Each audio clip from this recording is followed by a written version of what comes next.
Hi guys and welcome back to the Mighty Blues. My name is of course Cameron and welcome back today to another video. It is the game preview ahead of Everton's Premier League fixture on Sunday evening against Fulham at Goodison Park. Everton of course coming off the back of a fantastic 5-4 victory against Tottenham Hotspur on Wednesday. Another absolute roller coaster of emotions, and Carlo Ancelotti was asked today in his pre-game press conference whether he hopes for, a lower scoring game than the last couple. Of course, Everton scoring 8 goals in 2 games and also conceding 7 as well. So Carlo was asked would he prefer to just have a 1-0 or a 2-0 win, and he said, look, as long as we get the 3 points, that's pretty much all that matters. But certainly from an Evertonian's point of view, obviously it's Friday today. An absolute manic week. We're joined by Callum as always. We'll get into Callum in just a second. An absolute manic week. Like I said, 3 goals at Old Trafford on Saturday night. Coming back from 2-0 down to equalise, conceding again, and then in the last breath of the game, getting the equaliser, and then of course Spurs on Wednesday, which very much just seemed like a game between two groups of mates for a large part of it. It was just goal at one end, goal at the other. Nobody was really bothered about defending. It was all about scoring. So for me, as an Evertonian, I'd like a nice calm 1 or 2-0 victory tomorrow, please, Carlo Ancelotti. That'll do me fine. I don't think I can put up with another 90 minutes of back and forth action like the last couple of games. But you know what? We can talk about how much of a roller coaster they were, but they were 2 really good results. A point at Old Trafford isn't a bad point whatsoever, and obviously beating Tottenham Hotspur in the Cup, albeit we had to play an extra half an hour, which fitness-wise for the squad wasn't great. And Carlo's talked about today the squad, maybe not being tired, but obviously having less time to prepare than they would have done if it had been done within the 90 minutes. We know some injury updates, which we'll talk about in a second. But Cal, we're going into this one, I think, full of confidence. Obviously unbeaten now in the last couple of games. Beat Leeds United last week, obviously turned up, drew with Manchester United at Old Trafford, which was a really, really good point. And Carlo Ancelotti spoke quite heavily about the spirit of this Everton team after the Newcastle defeat, and he said that, he was asked about quality, and he said, look, you can have as much quality as you want in a footballing side, but if you haven't got that spirit, you're not going to win games. If you haven't got that spirit, then teams are going to turn up and they're going to beat you, even if they haven't got as much quality as you have. And since Carlo Ancelotti has sort of mentioned that, and he's mentioned it an awful lot since that first time, but since then we've showed a lot of spirit against Leeds United in the first half to get the couple of goals, win that game. We showed a massive amount of spirit to come back at Old Trafford, not only from being 2-0 down, but with the last kick of the game to get a point. And then obviously, we were 1-0 down again against Tottenham on Wednesday, and we got back into that game and ultimately won it in extra time. So this is a little bit of a different opposition, of course. Fulham in the Premier League, Goodison Park sitting 18th in the Premier League, 2 wins, 9 draws, 11 losses, 8 points off security, 8 points off Burnley, we're thinking in 17th. Did cause us a couple of issues, to be fair, at Craven Cottage earlier on in the season, and that was at a time when they were in poor form. I mean, they're not in great form now, they're still not winning games of football, but they're getting points here and there. They drew to West Ham recently, they drew with West Brom, who were in and around that relegation area as well. They drew with Spurs not so long ago, so they're actually starting to play better football now than they were back in that period of time, and they still give us a tough game. We come away with the win, of course, so it's not going to be the easiest game of football. It's obviously a game that Everton should expect to win, obviously, and I hope we would turn up and win this game, and certainly if we've got any aspiration of continuing that road to potentially finishing in a European position, we have to win games like this. But it's been a manic week, hasn't it, for us Evertonians? 8 goals scored, 7 conceded. Carlo spoke again today about how defensively, we need to improve. I suppose the hope is that we go into this one on Sunday and we just get a nice 3 points. But I know you spoke heavily about Fulham and the trouble that they gave us after that game at Craven Cottage earlier on in the season. So it's not going to be as easy as it looks, is it? No, it's not. It's like I said when we did, I don't know if I was there for the preview, but for the match review, I always said that I rated Fulham as a side, and I did think Fulham could surprise everyone, and they have. Don't get me wrong. I don't think they have the quality enough to win lots of games, but they can stay in games. They've got the passion. They've got great young players like Loftus-Cheek, Lookman. You've got Sambo and Guisa, who's playing great. You've got Anthony Robinson, who we know well. So they've got a lot of quality in the team, but I feel like it's gelling that quality together, and it's a depth problem. I I wouldn't be surprised if Fulham came and was able to steal a draw against us, because Fulham, what I like about Scott Parker's side is they come out for a fight. They don't sit back like a West Brom and hope for a 1-0. They come out and they play football, and it's always fun to watch Fulham or to play against Fulham, because you're either battering them or it's a back and forth game. But I do want a comfortable win. We've had too many heart attack games recently. The Spurs game, the Leeds game, the United game, all games which are, putting overage Everton fans into hospital with cardiac arrest. We don't want to be dealing with that anymore. It's like, I think we need to be putting games away securely, and I believe it was in Carlo's pre-match against Tottenham, that he said he wants us to finish in a European place for the stability of the club. Yeah. So it's clear where Carlo's priorities lie, and we've drawn Man City, so we've got a tough run, so we need to get as many points as possible. We need to be going into this Man City game on form, so we can beat them in the league to prove that we can handle them in the next FA Cup fixture. Yeah. No, I agree, absolutely, and like you mentioned, there's a tough run of fixtures. This ends a tough week for Everton, of course, playing Manchester United away and Tottenham Hotspur at home is never an easy week, and even Fulham, we'll go on to Fulham in a second, but next week is very, very difficult. We play Man City in the league midweek, and then we play Liverpool, a Merseyside derby at Anfield at the weekend, so this is a massive game, this, and I'm confident going into that Man City game next week, and I'm confident going into the Liverpool game, because I've seen so much from Carlo Ancelotti's Everton side this season that I've never seen before from Everton. The mentality to get back into games when we go 1-0 down, the mentality to never stop fighting, never give up, the team spirit seems there, the camaraderie is there between, all of the Everton players, the quality of Dominic Calvert-Lewin, who we'll talk about in a second, of course, because he isn't available for this game. Richarlison just getting back into form, it seems, with that Tottenham game. Luka Dean's been excellent this season. The defence is, other than the last couple of games, has generally been very, very good this season. So I am confident going into next week, but you're absolutely spot on. Carlo spoke about, the longevity of the football club and the long-term expectations, I suppose it is.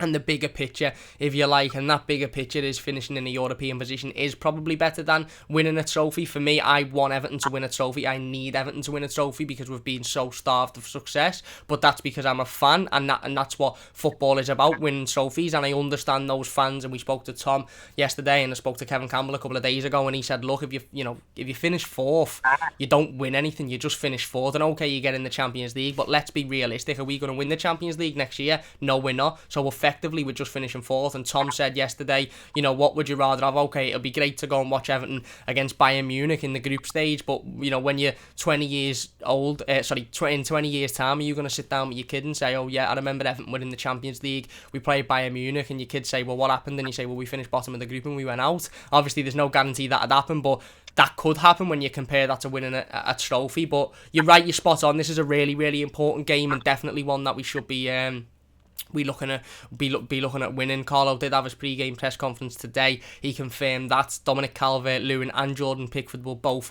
miss out on this game. He said that Alan is still not quite fit for it yet. Jean-Philippe Gbamin is due back in training, or should be back in training with the first team in around 2 weeks' time. So he is still quite a way away. He did confirm that Andre Gomez, Josh King and James Rodriguez are back for this one. I suppose the best bit of news, Cal, about Dominic Calvert-Lewin is that it's not as serious as we all sort of feared on Wednesday night, obviously going off 55 minutes into the game. I think we all feared at that point that we weren't going to get anything out of the game. The spirit that we showed without Dom on the pitch was excellent. But Carlo's confirmed today it's just a minor injury. He was taken off before an injury really happened to avoid an injury, and he should be back for Wednesday. Just to touch on that, that's massive news, isn't it? Because I think if we'd have been without Dominic Calvert-Lewin, okay, we're without him on Saturday, but you look at Richarlison and you look at Josh King and you should think this is a perfect opportunity for those two players to shine. But if we'd have been without Richarlison for next week's game against City, the week after against Liverpool, it would have been very, very, very difficult to get points in those games because, without Calvert-Lewin, because Dom is our goal scorer. Dom is He's the leader up top. He's the target man. He's commander in the air. We've seen how good he's been this season. 50 Everton goals as well. And I think he's on 20 odd in all competitions this season, or 18 odd in all competitions this season. He's been absolutely excellent. So good news, I suppose, today from Carlo Ancelotti is to state that even though he won't be available for tomorrow, it's not going to be a long-term injury. Yeah, it is a good thing. And don't get me wrong, in the game, I knew it wasn't a long-term injury. You could tell, like, yeah, he limped a little bit, but I think you could tell it wasn't anything serious, really. And we know Ancelotti. Ancelotti takes precautions. He's careful with his players. It's like the calf thing with James. James probably hurt his calf a tiny bit, and Carlo's like, right, I'm not risking it. Yeah. We might pick up, but we're not risking losing our best player. Yeah. He's a careful manager, and it's why he's such a good man manager. He doesn't risk his players too much. And don't get me wrong, sometimes I do wish he did risk his players a bit more, but in the end, I'd rather Dom being out for one game against Fulham than the next 4 weeks because he's pulled out, like similar to what Alan did. So, and I feel like this is a good experience for Josh King. Josh King hasn't been too good in the Championship, but we know he can do it in the Premier League. One season he scored 16 in the league. We know Josh King is capable, and I feel like he could punish us hard against Fulham. But I feel like what people are going to have to expect going into this is that it's probably going to be a different style of football. Josh King isn't going to come, pick the ball up and deep, run, and do it. Josh King's, from what I remember, Josh King was more a getting behind striker, using his pace to his advantage. Yeah. So, it will be different, and I feel like him and Richarlison will play well with each other because Richarlison's role is going to improve. He's going to go from like a third, the third choice to probably maybe the top because James does what he wants. It depends who we're playing, really, what James wants to do. So you don't know. Listen, and we've got players that have improved massively of a thingy, so we don't have to worry about. I don't think we have to worry about Alan in midfield much anymore until we get to these big teams. Tom Davies can handle Fulham. Andre Gomez can handle Fulham. But without Calvert-Lewin, I think we've still got goals in us. Like we said before, I think Richie's turning it around now. I think now it's time for him.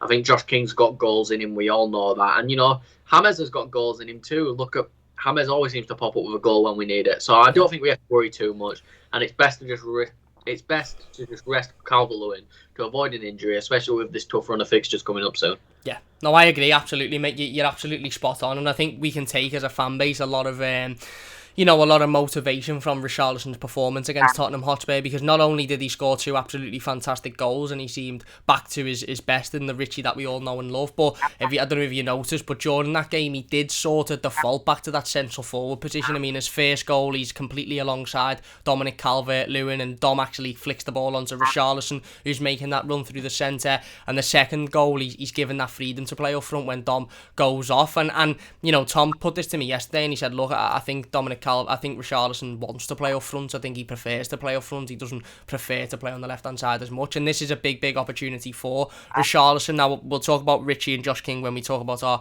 predicted starting 11s and which one of those two will play up front, because I feel like it'll be either or and the other will play on the wing. But I'd like to see Richarlison up front, I would, because even prior to Josh King coming in, and I know it's different now, Josh King's come in, prior to Josh King coming in, Richarlison was touted as our backup striker. We all knew it wasn't going to be Cenk Tosun because we knew A, he was going to leave, which is what happened, or B, he wasn't good enough. It was one of those two eventualities. Ellis Sims was far too young, was never going to get the chance, so it was always, right, Richarlison's your backup striker, Richarlison's your backup striker, and I like the fact that we brought Josh King in because he can play up front, but he can also play on the wing. He's a versatile player. And I really want to see Richarlison given that opportunity, and this is the perfect opportunity to do so. Richarlison goes out and scores 2 or 3 against Fulham on Sunday, and Carlo Ancelotti's sitting there next week, in the lead up to the City and the Liverpool game, thinking, right, I've got a decision now. I've got Richarlison, who over the last 2 games has played up front and been absolutely excellent, and I've got Dominic Calvert-Lewin, who's come back to fitness and of course has been exceptional all season. So it gives us more of an option, and I think this is the perfect chance. And I honestly think Richarlison will have been knocking on Carlo Ancelotti's door over the last couple of days ago or so, saying, listen, if Dom's out, I want to play up front, put me as that central striker and let me have a go at running at defenders and being that target man. And we all know how good Richarlison can be. I mean, let's be honest, if we had the Richarlison of last year or the Richarlison of the year before, this season I think we'd be even well further up the table. I think we'd be fighting right at the top. The fact that Richarlison prior to this season was our best and most influential player, and he hasn't had that great of a season this season, and we're still where we are, just shows how good Everton have been and how good Carlo Ancelotti has been this season. So if we can get Richarlison back to firing form where he was 2 years ago, a year ago, then we've got an absolutely unbelievable footballer on our hands. And again, you're getting goals constantly, and goals from nowhere. That opening goal against Spurs, his first goal against Spurs the other day, was excellent, absolutely excellent, because I thought he'd taken it too wide at first. I don't know about you, Cal. I thought he'd taken it too wide, and he'd tightened the angle too much for himself, and then he just cuts it across, and it's an unbelievable finish. The second one, he rifles it in the back of the net, and that'll give him loads and loads of confidence, and I think if he's given that chance to play up front, he'll strive off that. We spoke about Fulham before, Cal.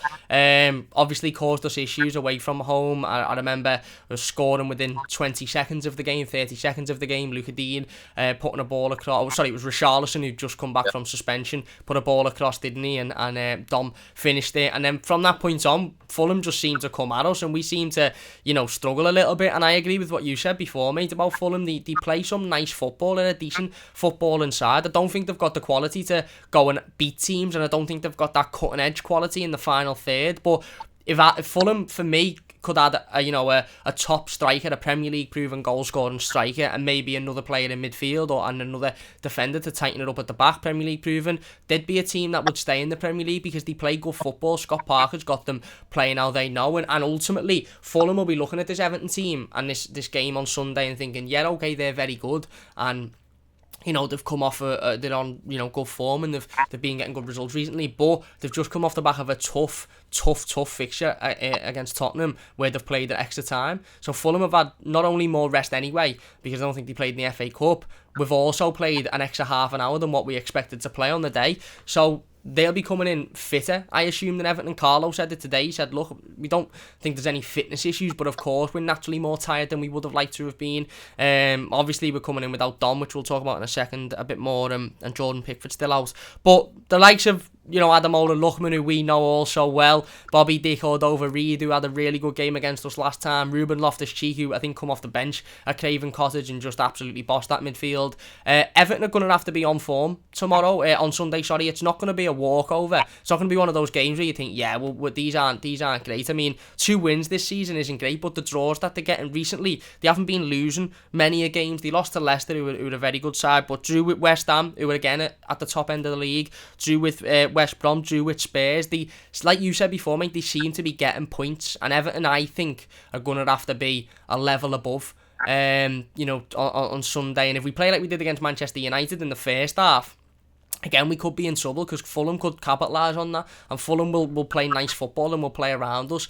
I think we need to play like we did against Leeds in the first half, where we sort of take the game to them. We put our foot on the pedal a little bit, and we have the game out of sight before half time, and then we can sort of take players off for fitness and rest players, etc. But it's not going to be, like you said, it's not going to be a walk in the park. Do you agree with that then? Do you think we sort of need to adopt a little bit of a, again, with all respect to Fulham, put your foot on the pedal and think, right, we are the better team here, we are the team at the top of the league, we're going to come and we're going to attack you? Because, the more time that you give them to settle into the game, they play decent football, don't they? So it could be troubling for us. Yeah, well, I don't even think it's just because we're playing the side worse than us. Look at Man United. We did the same thing we did against Leeds at the start of the second half, and what did we do? We pumped 2 past them in 7 minutes to come back? Yeah. We can play this type of football against any team in the league. We have now proven it. Maybe not Man City, but we'll find out at the weekend. Yeah. Don't get me wrong, United don't have a cracking, but neither do Fulham, really. Fulham's defence is okay, but they're more known for being able to score goals than stop people from scoring goals. And it's like I said, if on deadline day Josh King had said, no, Everton, I want to start, and had joined Fulham, I'd be completely different about this game, because I would be really, really worried. Yeah. If striker like Josh King, because Mitrovic, I do rate Mitrovic, I always have, but I'd say he's Premier League quality, but he doesn't suit Fulham now. Fulham play quick, they want to score quick goals, they want to score nice goals. That's not Mitrovic. Mitrovic is a big target man, but we have to give Fulham the respect that they deserve. Like, I think Fulham are an out there shout to survive. I honestly think they could end up sending a team like Brighton down, which is weird, because Brighton play lovely football too, but it's weird because you've got these two teams like Brighton and Fulham who play lovely football, who encourage players to dribble and who encourage midfielders to take control of the game, and then they're that far down the table. But I think we should win. I think we've got no reason not to win. We've got the defensive quality. We've shown we have the attacking quality. Look at how many. I mean, Gylfi Sigurdsson got 3 assists against a team who everyone thought were going to be title contenders earlier in the year. Yeah. Like, I didn't even know Gylfi Sigurdsson got 3 assists until I checked the stats after the game. I just didn't know what to do, to be honest, because I think he was at fault for 2 goals, and then he up the other end, he was excellent. So my head was just in the clouds, mate.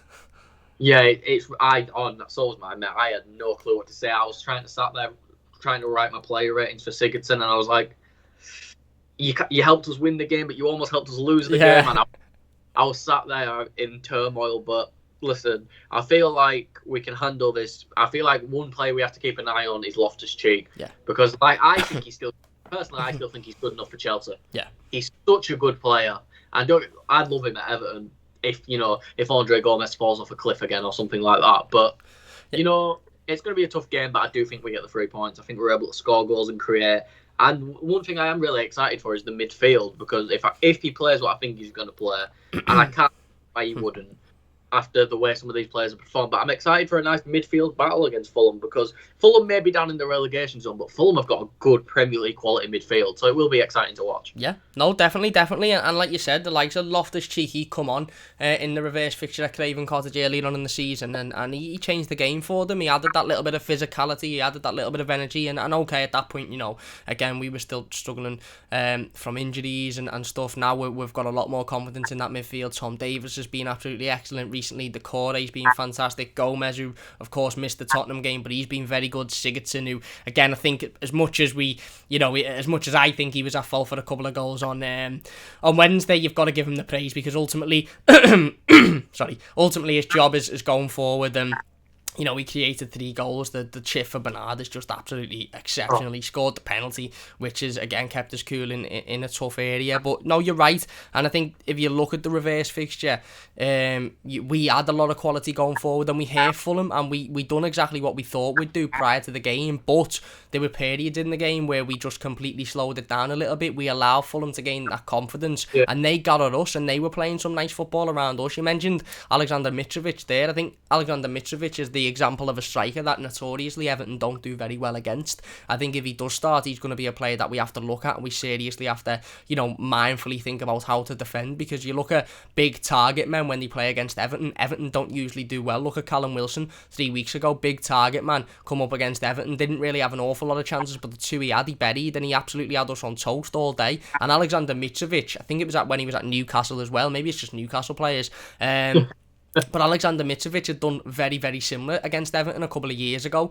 where we just couldn't handle that physicality. Mina and Keane just couldn't handle a player that, was bullying them. So we have to be strong defensively, and like I said, we have to be quick in midfield. They are a team that can move the ball quickly, and although they mightn't have the greatest of quality and they mightn't have the greatest of ability going forward, if we're not careful, they can get in the right areas, and they scored 2 goals against us in the reverse fixture. So like I said, I agree with you. We have to be really good going forward, and we have to take our chances, and I think we will, even without Dominic Calvert-Lewin in the team. The likes of Luca Dean, James Rodriguez, Richarlison, Josh King. It'd be a big chance for Josh King to make an impact on his first start for Everton. So listen, it's going to be difficult. Should we get into our predicted starting 11s then, and go on to talk about who we think Carlo Ancelotti will dive into? You know what, mate? I'm going to let you go first. You go for your back line and goalkeeper first, and we'll get into that. Only because I want to see you've gone for midfield before me. But no, go on. It's a bit, it's a bit obvious in goal. We've got Robin Olsen, Yeah. Don't get me wrong, we've got Virginia and whoever else that was on the bench. No,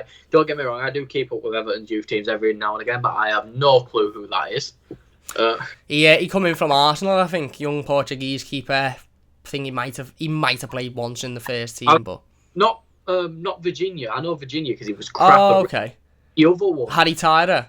That's it. He under 23s keeper. He played in one of the pre-season friendlies. I don't know whether it was against Blackpool or Preston. It might have been Preston. He had a really good game, but he plays in the 23s, so very, very young keeper. So don't get me wrong, it'll be Virginia on the bench, who literally, he's there to sit on the bench. I never want to see that keeper take the pitch. After what I saw from Reading, I never want to see him take the pitch. I think the back four's pretty obvious, I think Carlo's found his new back four, and it's Godfrey at right back, Mina, Keane, and Digne. I love Holgate, don't get me wrong, and all Everton fans love Holgate, but it's clear Godfrey's the better player already. I'm not trying to give Holgate crap, because it's hard to be better than Godfrey, but I think I can make the argument for saying Godfrey's been one of the best defenders in the league this year. So if we don't play him, it's a ridiculous decision. And listen, against a team like Fulham, we need Digne to create. We need Digne to bomb forward, to play those nice passes, to link in with the play. I feel like with Digne, we're just not as good attacking and I don't want to sit there and watch Carlo go for the 4 centre-back formation and watch us play dull football against Fulham. Don't get me wrong, against Man City I can accept it and things like that, but against a team like Fulham we shouldn't be. And I could see Mina being taken out because Mina had a stinker of a game. Mina had a stinker of a game against Fulham, but that's going to happen every now and again, and I don't know if Carlo will drop him for it. He might, because I feel like Carlo could be like, listen, Yerry, look at how many centre-backs we have. One mistake can cost you your spot in this team. So I feel like there might be, but I think I'm just going to stick with what's been working for us in the league. Yeah.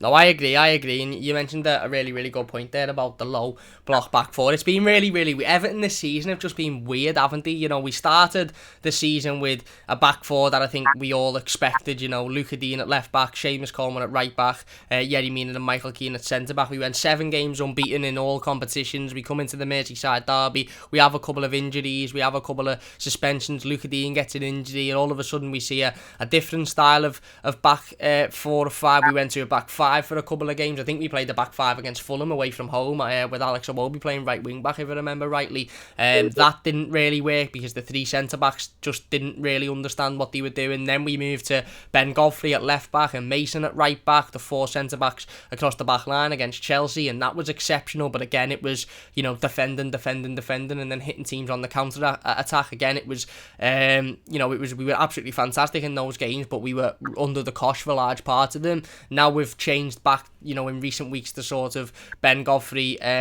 He's played in the centre of the park on a couple of occasions. Luca Dean's reverted to left back. You've had Mason at right back. We've had Luca Dean playing left midfield at one point. Seamus Coleman come on at right midfield. So it's really difficult because we've played that many different formations and that many different styles. And there is a case to say we'll stop doing that and just play one style of football, one defensive, back line when everybody's fit, and then only change it if need be. But again, you say that and then you look at the results that we've had and you think, okay, you know, that back line of the 4 centre-backs, would that have worked? Would we have got those results against Chelsea and Leicester away and Arsenal if we would have played, Coleman at right back, or maybe not Ben Godfrey? I don't think we would have. And then you look at the recent performances and how instrumental Luca Dean's been, certainly going forward. So it's a difficult one. I'm going the same as you, mate. I'm going Robin Olsen in goal. Obviously, Jordan Pickford's still not available for this game. Carlo Ancelotti confirmed that today.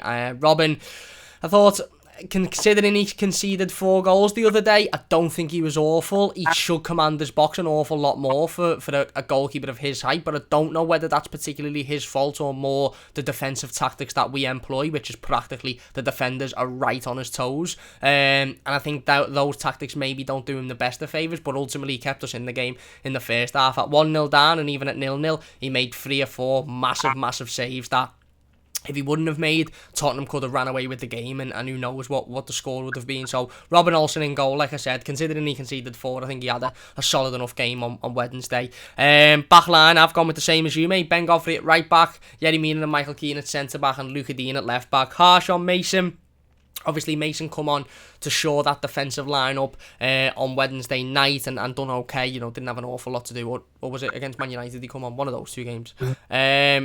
Didn't do too badly. Seamus Coleman, of course, more recently we've seen him in an attacking position. We saw him at right midfield for the rest of the game against Tottenham, and again he done okay there. But I agree with you. I think every Everton side going forward now, every Everton starting 11, every Everton team, unless Ben Godfrey is injured, Ben Godfrey simply has to play. It's not a question of where he plays. You know, he's so versatile. I mean, the other night against Spurs, he was at left back at one time, he was at right back at another time, he was at centre back at another time as well. He was constantly across that back line. I mean, Son ran for the ball in like the 105th minute, and Ben Godfrey just steamed past him as if he hadn't played football for the last 2 hours. He's just absolutely exceptional. So Ben has to play for me. I've put him in at right back. 2 centre backs have gone for Yerry Mina and Michael Keane. Again, weren't the greatest of games whatsoever on Wednesday. I thought they were both poor, but to be fair to Michael Keane and Yerry Mina, that's an isolated poor performance. Certainly when it comes to the goals we conceded, I mean,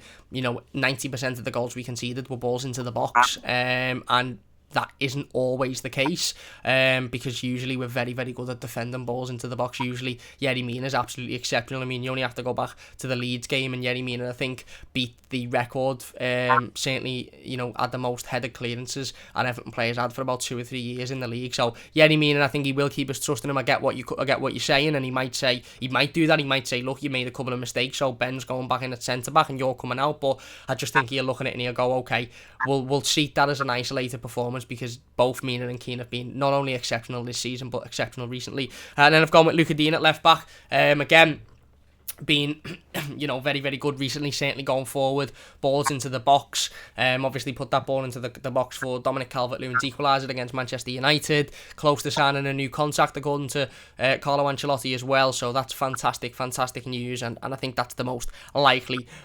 backline that we'll go with, unless Carlo looks at it and does the whole rotation thing and maybe puts Mason in at centre-back instead of Michael Keane and rests Michael Keane for the City game, or Yerry Mina for the City game. I could see that as well, especially given he spoke a lot about, he didn't say the fitness isn't there for this game, but he basically said we could be a little bit fitter, given the fact that we just played 120 minutes. So maybe he'll change it up a little bit. I don't know, but that's the back line I'm going with. Who have you got in midfield, mate? Before we go to midfield, there's just one player I want to mention from the game. It's James Coleman. Yeah. I think he said he had an okay game, but for me, I came on and I was like, is this the same right back that we had before he got his legs snapped into pieces? He was hounding everyone, and I think one thing we need to take from it is I think we've now found a really good depth option. Clearly, Seamus is okay with City coming off the bench, and I feel like we need to use that more often. I think late in games against any team, having Coleman constantly buzzing around that right-hand side, torturing anyone who's on the ball by just running at them and playing more attacking, it's something he can clearly do. And he came on, and at first, they adjusted eventually, but Spurs couldn't handle the right-hand side for a solid 5 to 10 minutes. Yeah, no, I agree. Them at them, and he can play all over defensive midfield. Coleman, maybe not a centre back, but he can play left back, right back. He can play in central midfield. I think that's just to show that he's a very useful option to have now. That he's kind of accepted a new role at the club. Yeah, no, I agree, absolutely. I think you're spot on to bring that point up, mate. You're absolutely spot on. I was really impressed with Seamus Coleman the other night. Obviously, he come on and he was playing in a little bit more of an advanced position, but then we did move to a back five for about 5 minutes and he moved back to right back. But you're right, he was excellent. He was full of energy. He was full of confidence. He was hounding, the Tottenham Hotspur players, and he was actually sort of he was controlling the ball in the right areas, and at times in the game, at the end of the game, where some players might have gone for another goal or maybe made a rash decision, he was just keeping a hold of it. You've seen obviously the passion in his face when we scored the winner, which was excellent to see. But no, I agree, I think you're spot on to bring that up, mate. I don't think Seamus has necessarily got the stamina or the fitness to start games, certainly not to have the impact that we want him to have, but I think coming off the bench, he's an absolutely excellent option. I agree. Yeah, so, right, let's move into midfield. I think Carlo's going to stick with his diamond 4-3-1-2. Okay. It's working for us, and it's versatile. You can switch out of it easily. You can switch into other formations in it easily. So I feel like he's going to stick with it, because if we're getting results against Spurs, we're getting results against Man U using it. Don't get me wrong, he did switch a little bit from it in both, but I feel like the core shape was still there. I feel like it's more the ideals of the formation is why he starts with it. Yeah. And then I feel like with us this season, don't read the formation we start with, because that's not the formation we're playing. It switches throughout the game. If we go 2 or 3-0 up, you'll see us switch to a 4-4-2. We might switch to a 4-4-3. It's one of my favourite things about watching us this year, is watching how much Carlo has drilled, used his tactical knowledge to drill into us, how we can be so versatile in different formations. But I think he's going to stick with a 4-3-1-2 because it gets all his personnel out there and it allows us to attack a bit more. So I think the midfield three will more than likely be Ducour. Oh, I don't know. Oh. The selection headache hits Callum hard. Oh, Ducour, Davies, and Andre Gomez. I'm sorry, you over it. I can't. Gomez after his recent performances. Tom Davies he looks like Steven Gerrard in that game against. It made us look like we were actually intelligent when we compared him to Gerrard 5 years ago instead of making us look like idiots. But And yeah, Doucouré, you can't drop Doucouré out of this team, man. The man is a beast. And don't get me wrong, it's going to get even harder when Alan comes back. But I feel like those three work. I feel like Doucouré is so athletic that he can, if we want to switch to a 4-4-2, move to a midfield, to a left midfield. Tom Davies will play anywhere for this club. It's why I love him so much. You know, the performances are starting to come round, and along with the passion, he's always willing to work hard. You can't not start Tom Davies. And I do think he will be able to start for the City games. I think he's going to go for this three in midfield. Or he will be able to replace Tom Davies because of how hard Tom Davies did play in the Spurs game. I don't know, but I think that's the midfield I want to see in the game. But I don't know. Fair enough. Listen, mate, we often do this on the previews when me and you sit down. I've changed my mind about 14 times since I was talking about the defence, because I'm exactly the same as you, mate. I mean, for me, there's two certs in there, and that's Abdoulaye Doucouré and Tom Davies for me. Abdoulaye Doucouré first, let's talk about him. Absolutely unbelievable the other night. The energy that lad's got. In fact, I'm really convinced that he leaves the pitch at the end of the game and gets on the treadmill in the changing rooms and just does another 3 hours on the treadmill, because he's just got energy to burn. He's absolutely exceptional. He's everywhere around the pitch. We saw the impact he had at Old Trafford last weekend, you know, again, in that second half when we stepped it up a little bit. You know, he scored the first goal. Dominic Calvert-Lewin putting it across, he was there, and he created the second for James Rodriguez. One thing I really like about Abdoulaye Doucouré's recent Everton performances is we've been seeing him in more of a box-to-box sort of position, and that's where I want to see Abdoulaye Doucouré. And I think at times recently we've seen him, I wouldn't say wasted, but we've seen him adopt that defensive midfield position, and that's because Alan hasn't been there. And before Tom Davies had gained his confidence, and before Tom Davies was, you know, putting in really good performances, and same with Andre Gomez, I think it was sort of like, right, Abdoulaye, you're going to have to play in that Alan role, because you can play there. It's not best utilised for you to play there, but you're going to have to play there because you're the only player that can do a job there. And then when Alan comes back, you can push further up the pitch. Whereas now we're seeing Tom Davies putting in unbelievable performance after unbelievable performance. He looks really comfortable in that number 6, that Alan role. He looks like he's got no issues there whatsoever. I mean, he was walking past players on Wednesday night. I mean, Pierre-Emile Højbjerg, Everton side to sign. Tom Davies must have walked past him and signed an autograph about 4 times. He was absolutely exceptional, and he can play that Alan role, I feel, Tom Davies. So with Tom Davies sitting there in that Alan role and doing all the tidying up and bringing the ball out from the back, I feel like it allows Abdoulaye Doucouré to have that bit more freedom going forward. And when you've got somebody like Abdoulaye Doucouré who's carrying the ball forward, he's big, he's physical, he's fast, and he's got a good passing on him as well. He's a good passer of the ball, so he can thread balls into be it James or Richarlison or Iwobi. Obviously, we know he can score goals as well. He scored in the FA Cup a few weeks back against Rotherham. He scored the winner, which was an excellent finish. Scored in the game against Manchester United. Scored against Fulham in the reverse fixture. So I'm going for Davies in the 6. I just think he was 10 out of 10, literally 10 out of 10 the other day. Not a foot wrong in that game against Tottenham Hotspur. I've gone for Doucouré. Not so much next to him, but, you know, in that freedom to, you know, sort of back and forth, box-to-box role, getting forward, but also helping out defensively if need be. And then the third is difficult because you've got James, you've got Gomez, or you've got Sigurdsson. Now, if James doesn't play in the other midfield role, he'll obviously play in one of the forward roles, probably the right-hand side, as always. So then you're looking at Andre Gomez, who's been absolutely exceptional recently, obviously only come out through a slight knock. I feel like if he wasn't injured, he'd have played on Wednesday because he's been absolutely brilliant. And then you've got Gylfi Sigurdsson, who got 3 assists the other day, and again was absolutely exceptional and brought that creativity that we all know he has got deep in his locker, but he hasn't shown an awful lot of this season. I'm gonna go with I don't know. I'm going to go with Andre Gomez, to be honest, because I just don't know if Carlo will go with James Rodriguez and Gylfi Sigurdsson within the same game. And I feel like, listen, everybody is going to get a fair share of game time, I think, over the next couple of weeks or so. We play Fulham on Sunday, we play City on Wednesday, and we play Liverpool next weekend. So the likes of Gomez, Sigurdsson, Iwobi, Alan, who'll obviously return next week, hopefully, James, they're all going to play an awful lot of games recently, and that's why I'm, again, looking back on the defence that we've both chosen, I'm sort of thinking, well, maybe he might switch it up a little bit, because he might think, right, yeah, he's going to come out, and we're going to have Ben next to Michael Keane, and yeah, he'll play on in midweek against a tough Manchester City side. I don't know. It is a real guessing game at the moment, because whenever we're talking about a team that's likely to be rotated. You don't know. But I'm going with Gomez. I think he's been absolutely excellent recently. His performances have been much better. He's full of confidence. He's playing with confidence. And I think if you've got him sort of not literally in between Doucouré and Davis, because I don't think it'll be like 1, 2, 3, but you know what I'm talking about. Davis is the number 6.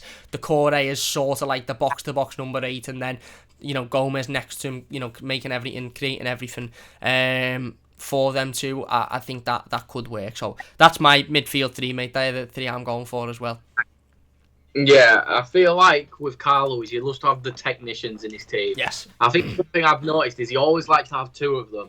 He has the one who's a bit deeper, and then he has his one who's going forward. You know, Seedorf and Kaká at Milan. There's when did he manage Madrid? There's Lampard. And who was the attacking midfielder for Chelsea when he was the manager? Going back a long time now. Who was it? Wasn't Deco, because that was the Spanish guy, or whoever he was, the guy who managed Spain to World Cup. I don't know, but he always seemed to have the 2. Yeah. Don't get me wrong, I'm not comparing Andre Gomez to Clarence Seedorf or James Rodriguez to Kaká. Don't worry, but that's a thing that he always seems to have, and I feel like he's found his in Andre Gomez and James Rodriguez. You know, he absolutely loves these technicians, and Andre Gomez is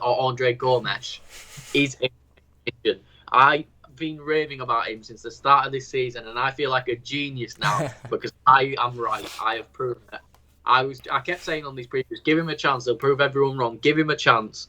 He's been given his chance and he's thriving. I feel like he was just finding the run, and I feel like he's finally shaken off everything. You know, that injury, man. It's like some of the commentators were saying it. I think it might have been the United game. It could have been career ending. Yeah. If Aurier, was it Aurier that pushed? It was Aurier, yeah. Aurier pushed Gomez into Son. So if Son would have been a little bit higher, that's it. That never playing football again. And he's come back, and it's a feel-good story for Everton fans because you've seen him come back, and now we're seeing him excel.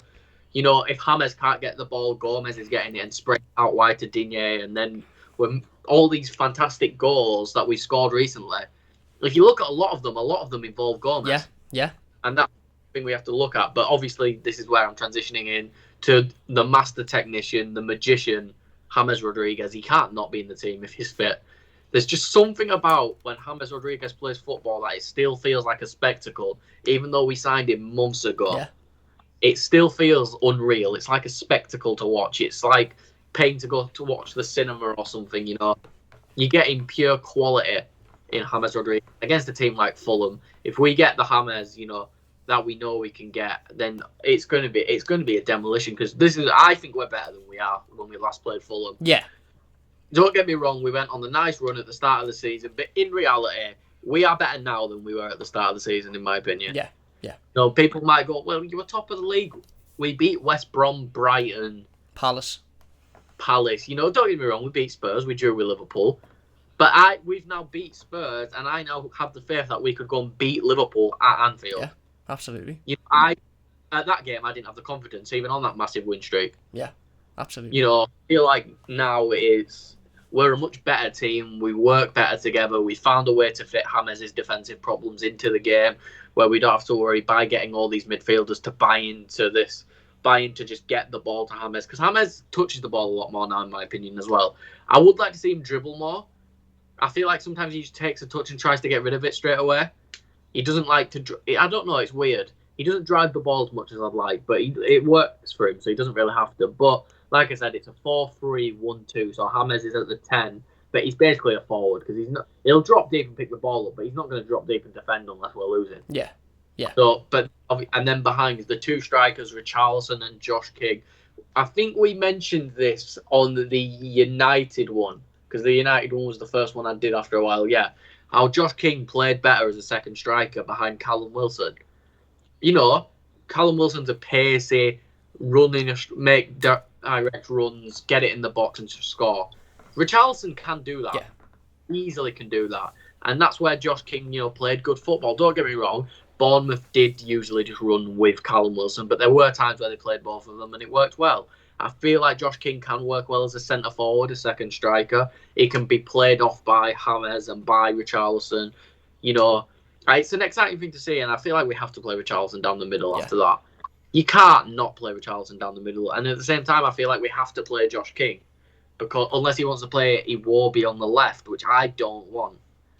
Keep Iwobi on the right side of the pitch. He's never allowed on that left-hand side of the pitch for the rest of the time he plays for this club. But yeah, I've gone for James in a 10, Richie and Josh King up front. Yeah, absolutely. Well, I think you made a really good point there about the form that we were on when we played Fulham. Obviously, we had a really good start to the season, but we were conceding a lot of goals, and we were conceding a lot of stupid goals. The defence wasn't as strong as it has been recently, taken away the last week. And we also were coming into that Fulham game off the back of a couple of defeats. I think we'd lost to Newcastle away, we'd lost to Southampton away. So, okay, the expectation was still that we were going to beat Fulham, because at that time they were really struggling. They were, it was at the start of the season, but we were coming into it with not no momentum whatsoever, not much confidence. Again, we'd had our first couple of defeats of the season, and okay, we beat Fulham, whereas now I agree, we're coming into it off the back of a really good win against Leeds a couple of weeks ago, a draw against Manchester United, which is a fantastic point at Old Trafford against the side who were, you could still argue are challenging for the title. We're coming into it off the back of a really good win against Tottenham Hotspur in the FA Cup. We've got that confidence, we've got that momentum, we've got that belief, we've got that spirit. So I think you make a really, really good point there, Carl, and it's a point that I certainly overlooked before this stream, is you have to look at where we were when we last played Fulham. And okay, that's not to say that they won't bring as much that they won't have as much energy, or that they aren't still a troubling team, because they have got players like we mentioned before, Lookman, Decordova, Reed, Loftus-Cheek, etc.,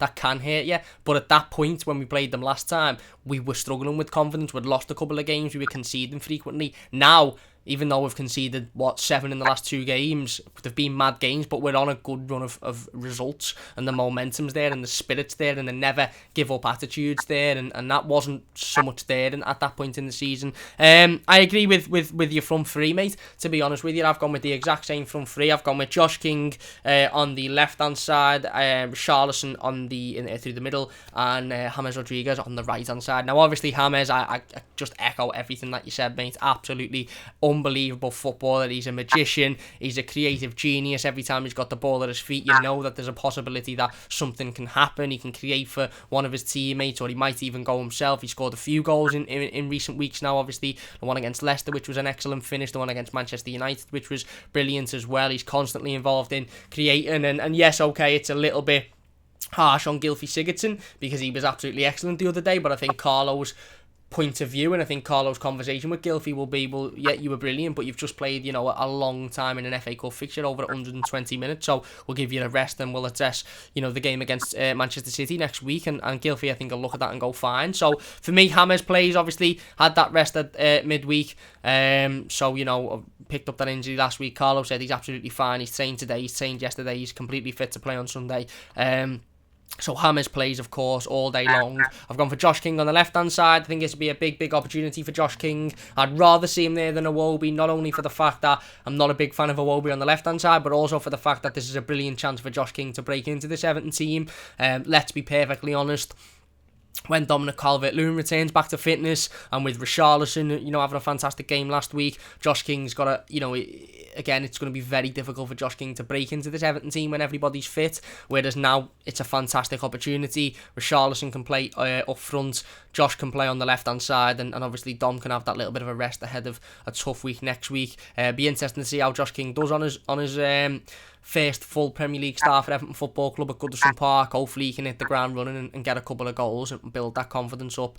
And then I've gone for Richarlison up top, mate, exactly like you. I think he's been not literally crying, but I think he's been metaphorically crying to play as a striker for a long time now. He looked well more comfortable there midweek. You've seen his first goal was excellent. His second goal was magnificent. He seems to have that confidence back now. He's got that ability in front of goal back. So if we play him as a striker and we say to him, right, Richie, you're leading the line today, hopefully we'll see another absolutely excellent performance by him. So there you go. They are our predicted starting 11s. I think they're exactly the same, to be honest, mate. Not often do we predict the same 11, but look, it won't be easy. But if we want to finish in a European competition, and I said this before the West Ham game, we lost. I said it before the Newcastle game, we lost. I said it before Leeds earlier on in the season, we lost. If we want to be challenging for the European competition, we've still got 2 games in hand, by the way. One of them is next week against Manchester City. The game against Aston Villa I don't think it's been decided yet, but if we want to be serious contenders forget any specifics, forget Champions League or Europa League or top four, whatever. If we want to be challenging for a European competition, which is clearly the aim, as Carlo Ancelotti has said, then these are the type of games that we cannot be afford to be dropping points. Cal makes an excellent point about being on better form than we were last time we played Fulham, and as much as Fulham play decent football, they haven't got as much quality or anywhere near as much quality as Everton, and we should turn up, and for me it should be a nice win on Sunday, but we'll have to wait and see. Any final thoughts on that then, Cal, before we finish up? I don't know. I think just going into it is just, I feel like this is the game we get to enjoy before we go through basically. Hopefully. Before we go through our big challenge to see, are we ready for Europe yet? You know, that's what these next few fixtures are after Fulham.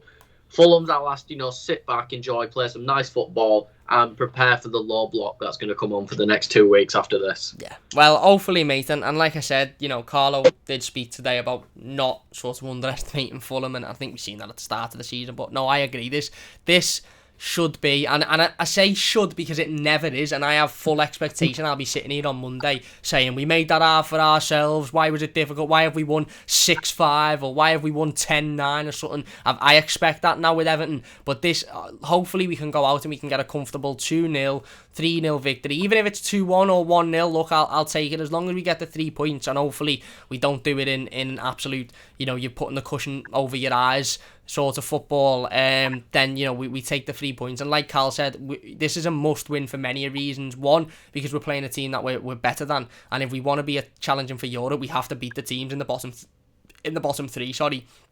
That is just the minimum.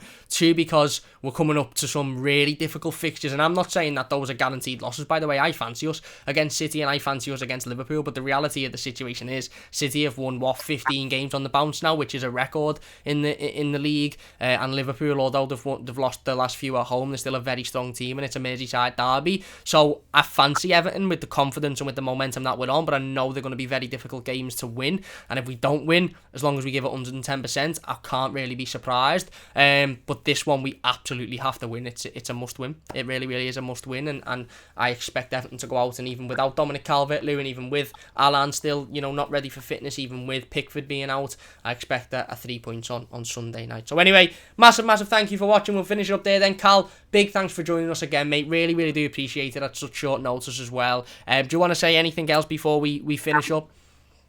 Just the usual, follow me on Twitter. If you want to see me on there, you'll see me comment on the Everton game every now and again, unless I'm depressed after we lose. And I do a few articles every now and again on Prince Rupert Star if you want to check them out.